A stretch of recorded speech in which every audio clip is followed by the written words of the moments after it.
सभी को नमस्कार। एल&आर क्लासेस बीएमआर में आप सबका स्वागत है। सह सवारी गिरा करते हैं, वे क्या खाक गिरेंगे जो घुटनों के बल चला करते हैं। कहने का अर्थ यह है कि सफलता और असफलता ये दो बातें कब लागू होगी, जब कोई परीक्षा में बैठेगा, तैयारी करेगा। कुछ ऐसे लोग भी हैं जिन्होंने फॉर्म ही नहीं लगाए, तैयारी करना शुरू ही नहीं किया, वो क्या असफल होंगे। तो अभी जो परिणाम आया हिंदी विषय का, असिस्टेंट प्रोफेसर का, बहुत बड़ी पोस्ट और अच्छी पोस्ट थी, 214 पोस्ट थी अपने हिंदी की। और जो परिणाम आया कुछ लोगों के लिए बड़ा सुखद रहा और कुछ लोगों के लिए बिल्कुल नजदीकी स्तर पर होते हुए भी चयन न होने पर बड़ा दुखदायी रहा। तो उनके लिए बात यह है कि उन्होंने अपनी मेहनत की, उन्होंने अपनी मेहनत की और इस मुकाम तक पहुंचे, वो सबसे बड़ी बात है, वो सबसे बड़ी बात है। कुछ ऐसे लोग भी हैं जिन्होंने बिल्कुल तैयारी स्टार्ट ही नहीं की कि इतनी बड़ी पोस्ट और इतना तैयारी करना, ये वो, और उसके लिए मेहनत करना, फॉर्म भरना। सबसे बड़ी बात फॉर्म ही। अब हमारे साहब जी है, उन्होंने पिछली बार हिस्ट्री का इंटरव्यू देकर आए, इस बार कहा कि अब तो मुझे तो करनी ही नहीं है, मुझे तो करनी ही नहीं है। इतना पढ़ना, दिन रात पूरी मेहनत करना, ये बहुत मेहनत का काम है। तो मना कर दिया, फॉर्म ही नहीं लगाया। तो वो रिजल्ट देखेंगे क्या? हिस्ट्री का रिजल्ट आएगा तो उनको कोई इंतजार ही नहीं रहेगा।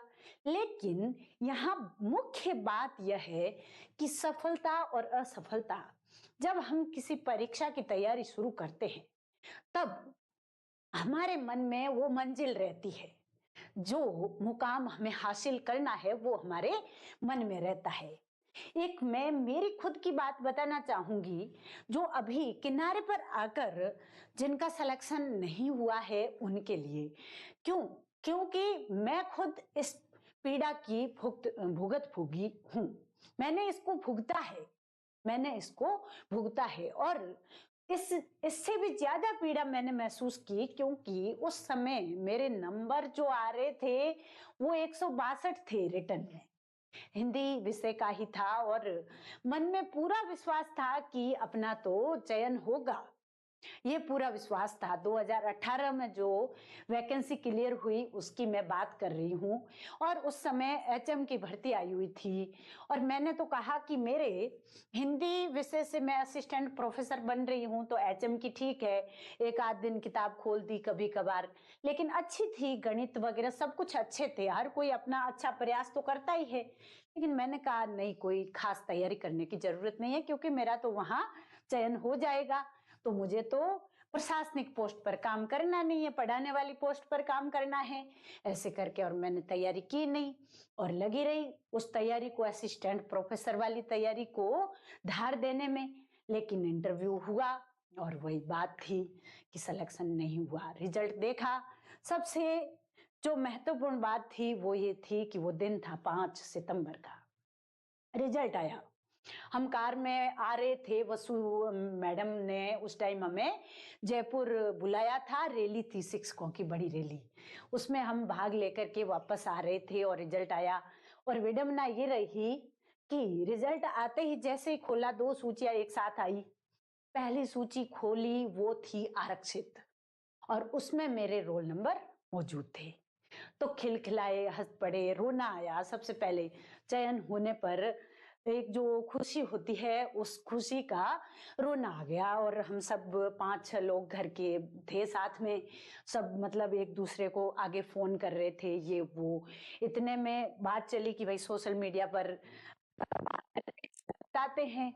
तब साथ में थे हमारे ये जवाई साहब, उन्होंने कहा कि एक बार वापस से देख तो लीजिए मोहन जी।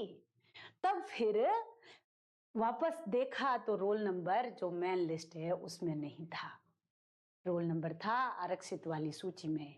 उस दर्द को मैं बयां नहीं कर सकती, शब्दों में मैं बयां नहीं कर सकती, क्योंकि ये न तो उसके बाद रोना आया उस समय, बाद में घर आकर जरूर एक बार को मुझे नर्वसनेस तो हुई थी, लेकिन उसी समय मैंने सोच लिया, उसी समय, वही समय था, 2 दिन के अंदर ही मैंने निर्णय ले लिया कि अपने तो अगली बार इंटरव्यू जैसा हो, साक्षात्कार जैसा हो, अपने रिटर्न में 200 नहीं 224 मान करके, रिटर्न परीक्षा 224 की है, ये मान करके मैं परीक्षा दूंगी। और मैंने मेरी इतनी मेहनत, जितनी मेरे से हो सकी, पूरी मेहनत शिद्दत के साथ, हिंदी पढ़ना और पढ़ाना दोनों मुझे बहुत पसंद है, और उसी का फायदा मिला कि मैंने निरंतर, जैसे पीएचडी की परीक्षा थी तो वो दी, नेट का पेपर वापस से दिया, क्योंकि एमए फिर से मैंने किया था, पीएचडी की वजह से मुझे एमए के जो परसेंटेज मेरे जेएनयू से थे वो उस काबिल नहीं थे, मतलब 59 पॉइंट कुछ थे, तो उस वजह से बार बार 1 पॉइंट से मैं रह जाती थी पीएचडी प्रवेश में। तो एमए वापस किया, तो नेट भी वापस किया। तो ये रेगुलर टीम मैंने उस टाइम से बना दी, रेगुलर रखा, मतलब कभी 3 घंटे पढ़ो, कभी आप अपने 4 घंटे पढ़ो, कभी 2 घंटे पढ़ो, ऐसे मतलब मैंने छोड़ा नहीं। एक भी ऐसा दिन नहीं था कि शादियां, विवाह, जो भी मतलब सामाजिक जितनी गतिविधियां होती है उन सब से दूर रहते हुए जो सफर होता है हमारी तैयारी का, वो रास्ता बहुत आनंददायी होता है। मतलब वो रास्ता है, मंजिल प्राप्त होती है, जो खुशी मिलती है वही खुशी रास्ते में भी महसूस करनी पड़ती है, तब हमें चयन मिलता है, और अच्छे अंक के साथ, अच्छी रैंक के साथ। अब अगर बात हम करें, वो बड़ी वैकेंसी थी, 214 पोस्ट थी अभी जो वैकेंसी गई है, और अब जो नई वैकेंसी आई है वो हिंदी विषय में 58 पोस्ट की है। तो जो असफल सितारे रहे हैं उनके लिए ये नया मौका बहुत ही सुनहरा मौका है। ऐसा बहुत कम देखने को मिला। हमने तो 5 साल इंतजार किया, 2014 में वैकेंसी आई और 18 में क्लियर कराई, और चयन का ना होना हमारी पीड़ा जितना आपको पीड़ादायी नहीं रहेगा। जो अभी हाल ही में बिल्कुल किनारे पर आकर रुके हैं, उनके अगली जो परीक्षा होगी, दिसंबर से पहले पहले परीक्षा हर हाल में ये सरकार करवा देगी, और आपके लिए उस वैकेंसी का इस रिजल्ट से पहले आना, ये वैकेंसी उन्हीं के लिए आई है। मेरा मन कहता है कि ये वैकेंसी उन्हीं के लिए आई है, उनको वापस से जुट जाना है, वापस से जुट जाना है, इतने प्रयास, अपना सर्वोत्तम देना है। आप कैसे पढ़ते हो, क्या पढ़ते हो, किस प्रकार से टाइम निकालते हो, वो कोई मैटर नहीं करता, आपकी सफलता के साथ सब खड़े रहेंगे। अभी हम बात कर लेते हैं हमारी जो वो एलएनआर क्लासेस है, जून 2023 में ये सफर शुरू हुआ था, और इस सफर में हमने जिनके साथ मिलकर ये तैयारी का प्लेटफॉर्म किया तैयार, जो हमसे जुड़े, उनमें से कुछ सफल सितारों की बात करते हैं। देखिए, हमारे बबीता जी कुमावत नागौर से है, उनका 68वीं रैंक के साथ चयन हुआ। उनसे अक्सर बात होती है, वो कहते हैं कि बड़ी खुशी होती है मैडम, आपने मतलब जो पढ़ाया, जो प्रामाणिक सामग्री के साथ हमें जिस प्रकार से मटेरियल अवेलेबल करवाते हुए समझाइश दी, एक किस प्रकार से पढ़ना है वो बताया, और सबसे बड़ी बात कि फर्स्ट और सेकंड दोनों पेपर का इक्वल मटेरियल, इक्वल रूप से समझाइश और संपूर्ण सिलेबस के अकॉर्डिंग बात थी। सभी ने, अनुसुया भाटी जी हो, लक्ष्मी जी हो, हमारे सुनील सर हो, इन सब ने उस थोड़ा सा कोर्स, क्या असिस्टेंट प्रोफेसर पोस्ट बड़ी है तो कोर्स भी लंबा रहता है, वीडियोस भी ज्यादा संख्या में रहते हैं, लेकिन हम नियमितता के साथ जब करते हैं तब ये कार्य हो जाता है। देख लिए जाते हैं वीडियो भी, किताबें पढ़ ली जाती है, आप अपनी सुविधा के अनुसार पढ़ सकते हैं, वो आपका तरीका है कि आप कौन सा तरीका पसंद करते हो, लेकिन खरी मेहनत की आवश्यकता होती है, और इन्होंने अपनी कड़ी मेहनत से इस पोस्ट को हासिल किया, और इन पर हमें बड़ा गर्व है। और इनके साथ ही साथ कुछ ऐसे साथी रहे जो 150 के आसपास होते हुए भी उनका चयन नहीं हुआ, तो उनके लिए अब जो ये 58 पोस्ट है, उनमें से ये अपनी अपनी पोस्ट के लिए सभी तैयारी में जुट जाएंगे। और इसके लिए मैं एक मुख्य बात बताऊं कि इस 214 पोस्ट जो अभी है, इसमें जो सिलेक्शन है, ये पिछली वाली हम जिसमें सेलेक्ट हुए उस भर्ती में कुछ बिल्कुल माइनर से अंतर से जो रह गए थे, ये तैयारी उन्होंने उस टाइम भी अच्छी की थी। एक मेरिट के ऊपर हो और दूसरा मेरिट के जस्ट नीचे हो, क्या उसने तैयारी कम की? तैयारी उसकी भी बहुत अच्छी थी। कई बार किस्मत हो जाती है खराब, कई बार हमारी स्ट्रेटेजी हो जाती है खराब, तो उस वजह से हम असफल हो सकते हैं। तो उस असफलता को हम कैसे सफलता में बदले, उस असफलता को हम कैसे सफलता में बदले, उसके लिए हमें कुछ करना पड़ता है। जैसे एक कहा गया है कि असफलता एक चुनौती है, असफलता एक चुनौती है, इसे स्वीकार करो, इसे स्वीकार करो। क्या कमी रह गई, क्या कमी रह गई, देखो और सुधार करो, देखो और सुधार करो। ये पंक्तियां मेरे जब 2018 में सिलेक्शन नहीं हुआ, मैं आपको कहती हूँ कि हर कॉपी जिसको मैंने हाथ में लिया, जिसे मैंने पढ़ने के लिए उठाया, लिखने के लिए उठाया, उस कॉपी में हर जगह यह पंक्ति मैं लिखे रखती थी। असफलता एक चुनौती है, इसे स्वीकार करो। क्या कमी रह गई, देखो और सुधार करो। मैंने इसी इसी को, जो मैंने कमियां 2016 में हमारा पेपर हुआ, सबसे मतलब आज तक का कॉलेज प्रोफेसर का वो सबसे आसान पेपर था, लेकिन कंप्यूटर पर पेपर था और जो आगे पीछे पेज करने में जो एक ऑफलाइन देने में आनंद आता है वो कंप्यूटर पर नहीं आता। तो वो कुछ ऐसी गलतियां थी और कुछ सिली सी मिस्टेक्स, बिल्कुल हल्के हल्के से सवाल गलत हो जाना, ये बहुत बड़ी बात है। ये बहुत बड़ी बात है कि हम बहुत ज्यादा प्रयास करते हैं, मेहनत करते हैं, लेकिन दिशा सही होना जरूरी है। हम कैसे मेहनत कर रहे हैं, किस दिशा में जा रहे हैं, क्या पढ़ रहे हैं, कैसे पढ़ रहे हैं, अकॉर्डिंग सिलेबस पढ़ रहे हैं या नहीं पढ़ रहे हैं, क्या आने वाला है, क्या पूछा जाएगा, यह पता चलने लगेगा, तब सिलेक्शन कोई नहीं रोक पाएगा। तो उस बात को मैं जब याद करती हूँ, मैं हमेशा सोचती कि अब तो जब तक सफलता ना मिले तब तक कोई ढंग की नींद नहीं लेनी, कोई ढंग की नींद ही नहीं लेनी है नींद। ऐसे नहीं है कि स्वास्थ्य ही खराब कर दे। कहने का मतलब यह है कि सपना आए।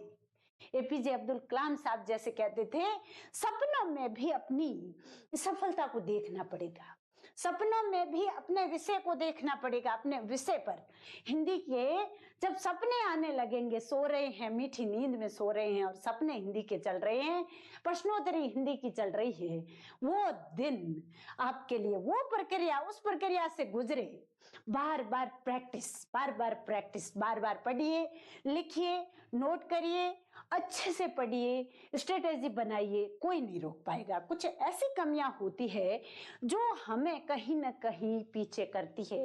उन कमियों को हमने जो पेपर पीछे किया, जो पेपर था, अब सिलेक्शन नहीं हुआ, उसमें ये सोचें कि ये मार्क्स नहीं आए, ये वो कुछ भी नहीं। अब हमें अपनी कमियों को, मैं कह रही हूं ना कि सुधार, हमें अपनी कमियों को, 2018 में सिलेक्शन का ना होना, मैंने सबसे पहले अपनी कमियों को नोट किया, सबसे पहले अपनी कमियों को नोट किया और उनको दूर किया। और जो पुनः पेपर हुआ, उस समय जो फर्स्ट पेपर था बहुत अलग लेवल का आया, लेकिन मेरा मन पहले ही कह चुका था कि पेपर का लेवल तो कुछ अलग ही आने वाला है। फर्स्ट पेपर, सेकंड पेपर हालांकि बहुत सारे लोगों का इक्वल हुआ था, लेकिन फर्स्ट पेपर उस समय बहुत अलग लेवल का, उदाहरणाएं, समीक्षाएं, भूमिकाएं, वो सारी की सारी मैंने अच्छे से तैयार की और उसी का मुझे फायदा मिला। और दोनों पेपर में एक जैसे नंबर, और राजस्थान जीके को भी बिल्कुल सही स्ट्रेटेजी के साथ मैंने तैयार किया था। तो ये कुछ तरीके होते हैं जो हमारी असफलता रही है, उसके मुख्य कारण क्या रह सकते हैं, किसके साथ क्या बीत सकती है, उस पर भी हम बात कर सकते हैं। तो देखिए, ये तो थे हमारे संपूर्ण कोर्स एलएनआर क्लासेस जो है संपूर्ण कोर्स जिन्होंने पढ़ा था दोनों पेपर का इक्वल, जिसमें से ग्रामर पोर्शन उस समय बाकी था क्योंकि सबकी डिमांड ये थी कि ग्रामर हम अपने आप कर लेंगे, ये आप तो बाकी जो मटेरियल है काव्य शास्त्र, भाषा और जो चौथी यूनिट, पांचवी यूनिट, साहित्य इतिहास में खास तौर पर आधुनिक काल, इन सब पर मैडम हमें अच्छा मटेरियल अवेलेबल कराइए।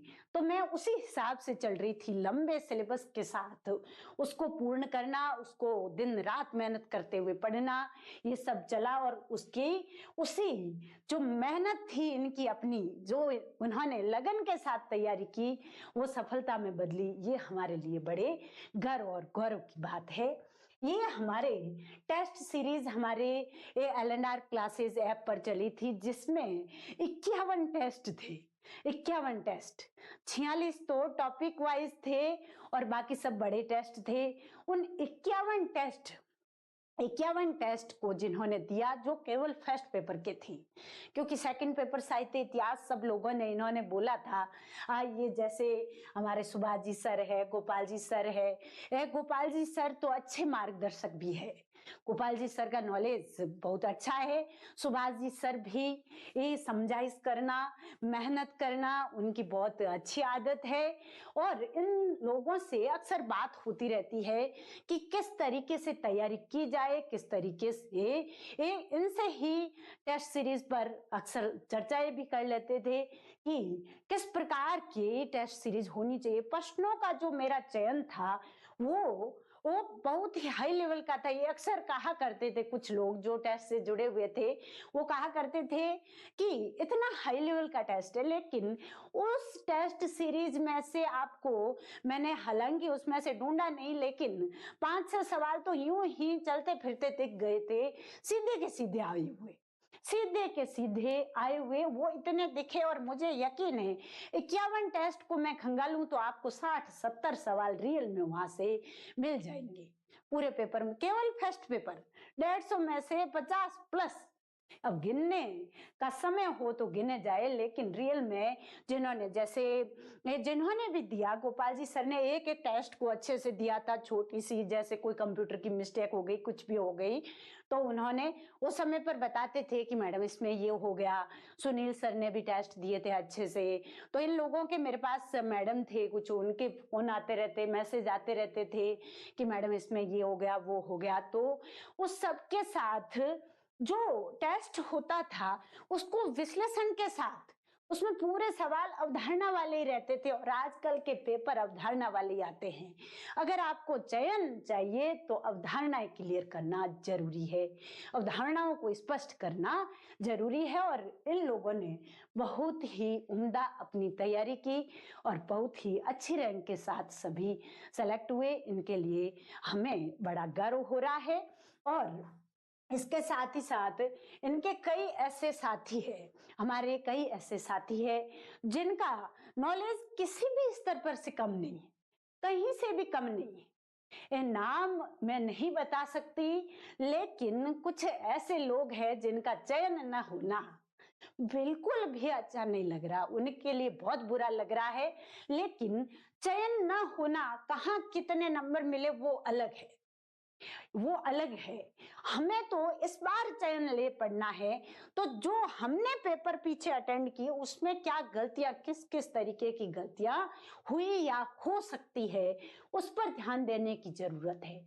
तो अगर हम पेपर की बात करें, योजना की बात करें,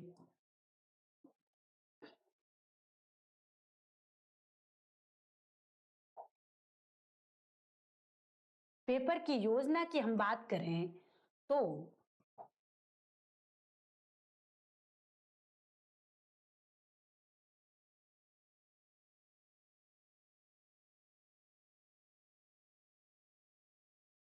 वो जो दिन होते हैं, हम कितनी तैयारी करते हैं, लगातार घंटों मेहनत, मतलब आप है ना शुरू करते हो तो कोई पता नहीं चलता कि मैं कितने घंटे पढ़ रही हूँ, कितने घंटे पढ़ रहा हूँ।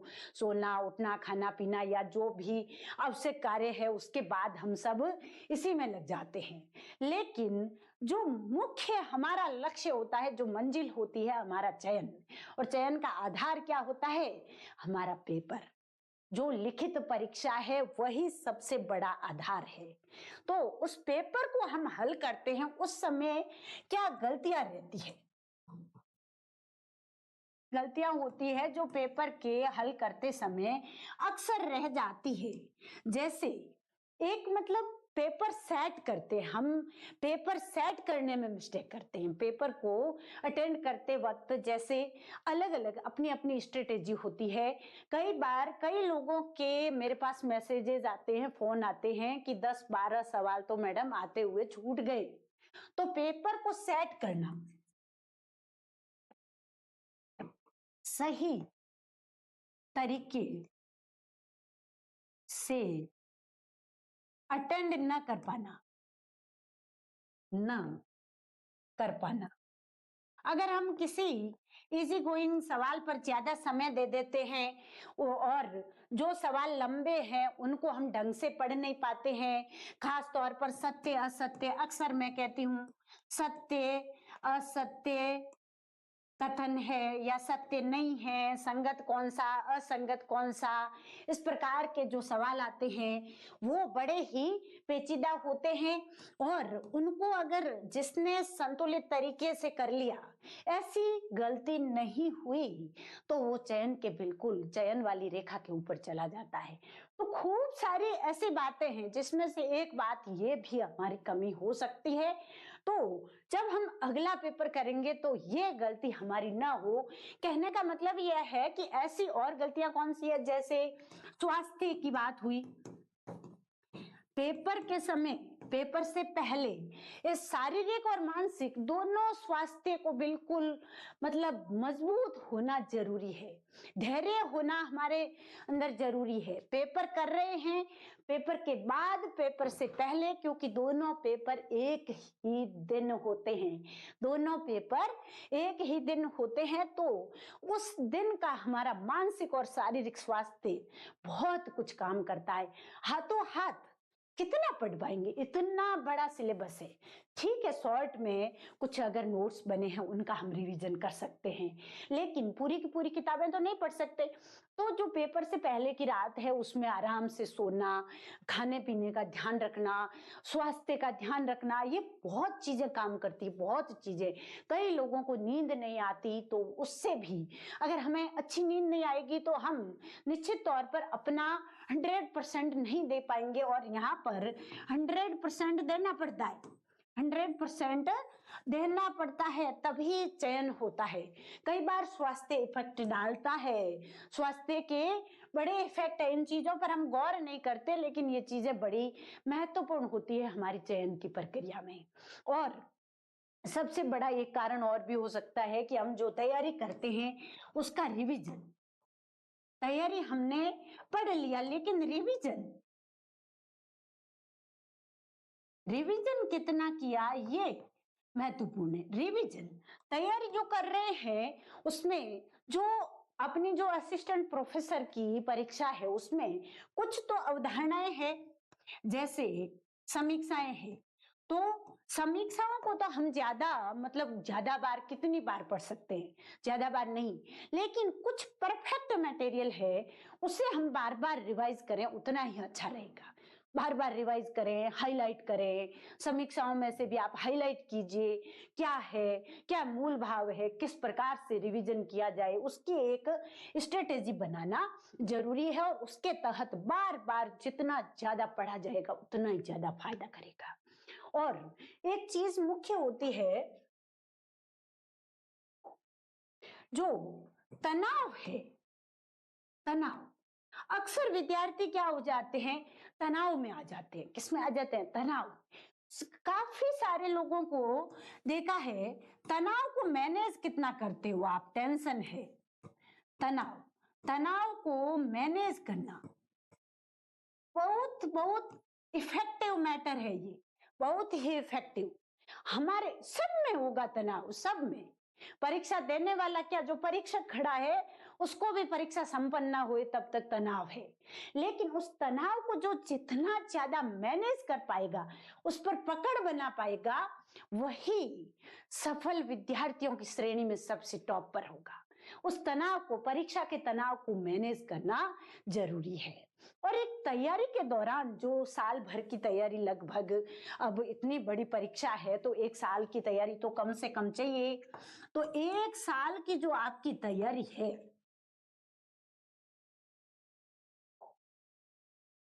एक साल की हमारी जो तैयारी है, मान लो हम एक साल तैयारी कर रहे हैं, एक साल, उस तैयारी के दौरान,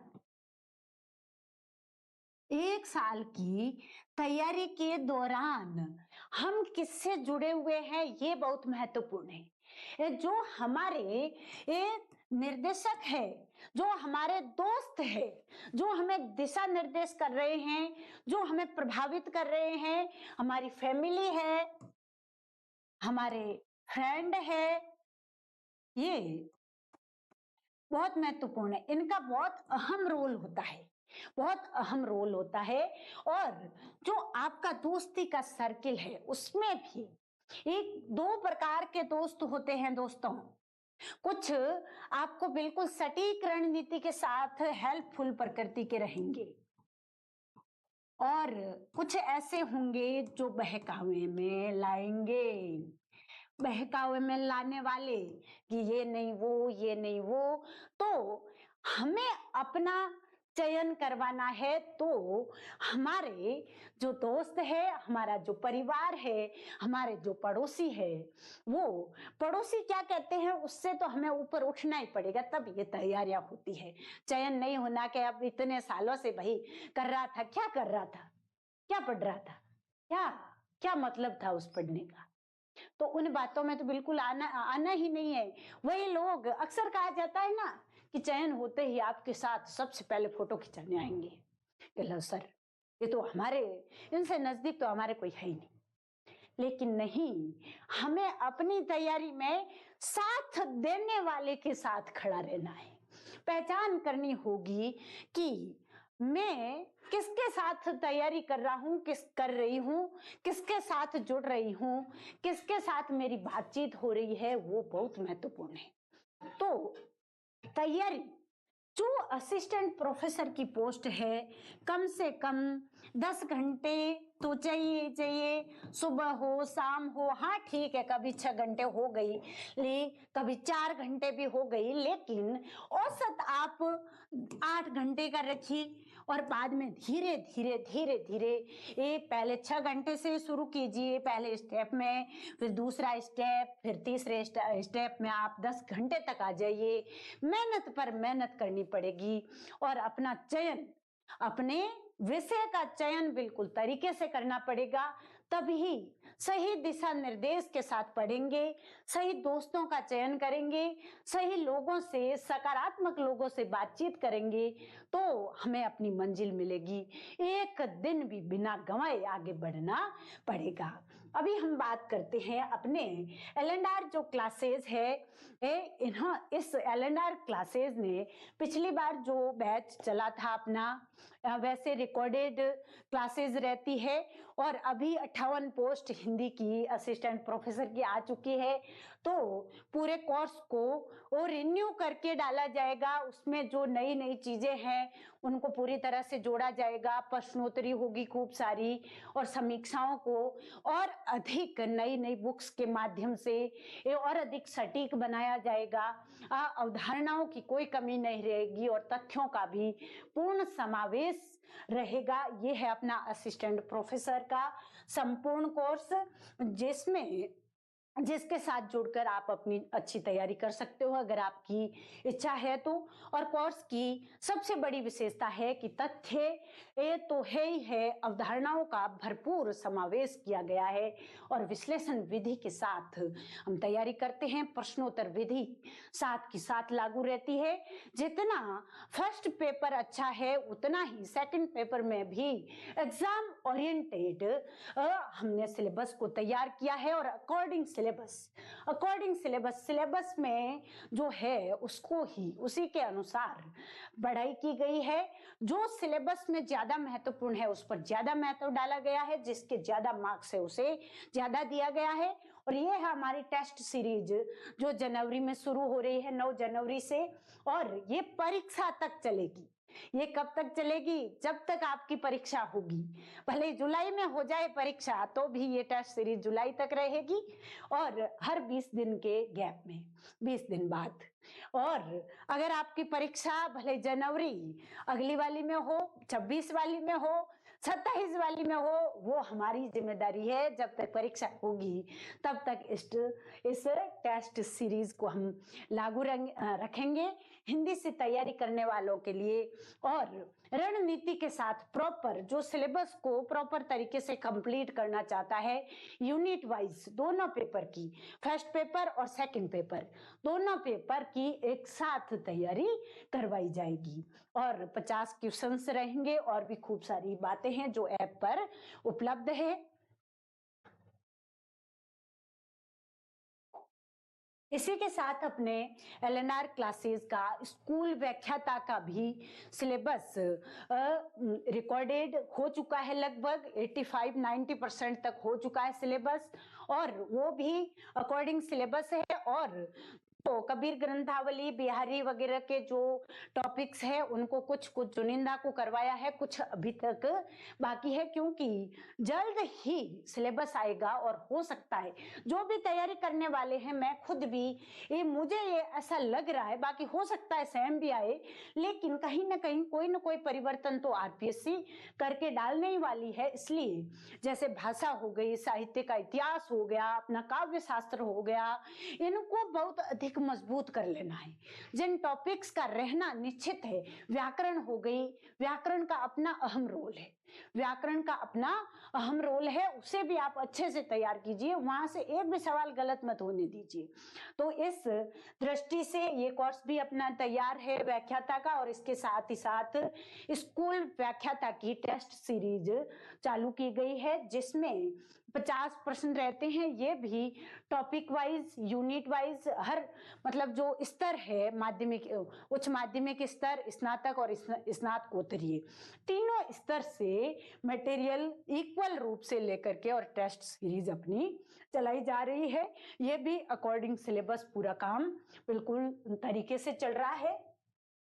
इसके साथ ही साथ सेकंड ग्रेड की जो वैकेंसी आ चुकी है, उसका भी अपना एलएनआर क्लास का कोर्स है। वही बात है कि अकॉर्डिंग सिलेबस इसमें भी मटेरियल करवाया जा रहा है, लगातार रनिंग में है। इसमें व्याकरण की अपनी बड़ी अहम भूमिका है। जो सेकंड ग्रेड का सिलेबस है उसमें व्याकरण बहुत अधिक महत्वपूर्ण है, उसका बहुत बड़ा रोल है। जो व्याकरण पर अपनी पूरी मजबूत पकड़ बना देगा, उसके सिलेक्शन को सेकंड ग्रेड में कोई नहीं रोकेगा। यह सेकंड ग्रेड का संपूर्ण सिलेबस है, अकॉर्डिंग से सिलेबस पूरा कोर्स करवाया हुआ है। और ये है अपना व्याकरण का कोर्स, जिसमें संपूर्ण व्याकरण है। आजकल व्याकरण नए तरीके से आने लगी है, पहले सीधे सीधे तथ्यात्मक सवाल व्याकरण में आते थे, अब व्याकरण में भी अवधारणाएं आने लगी है। यहाँ तक कि रीट की परीक्षा हो, पटवारी की हो, कोई भी परीक्षा हो, एसआई की परीक्षा हो, एसआई में तो वैसे भी हिंदी अपना अहम रोल रखती है, और उसकी व्याकरण तो थोड़ी लेवल की आती है। तो उन सभी के लिए बराबर, भले नवोदय हो, नवोदय की जो हिंदी है वो भी एक गद्यांश, पद्यांश, और उसमें से वापस व्याकरण आती है, वहां भी काम आ सकता है। केवीएस, पीजीटी, टीजीटी सबके लिए ये अपना कोर्स है व्याकरण का, जिसमें पूरी व्याकरण को पूरी समझाइश के साथ और अवधारणा और तथ्य दोनों का सुनियोजित मेल करके बनाई गई है। तो ये है अपनी हिंदी की बात। और फिर से मैं कहना चाहूंगी कि जो बिल्कुल किनारे वाले या थोड़े से दूर वाले, या जो मुख्य लिखित परीक्षा में चयन में कुछ ही अंकों से,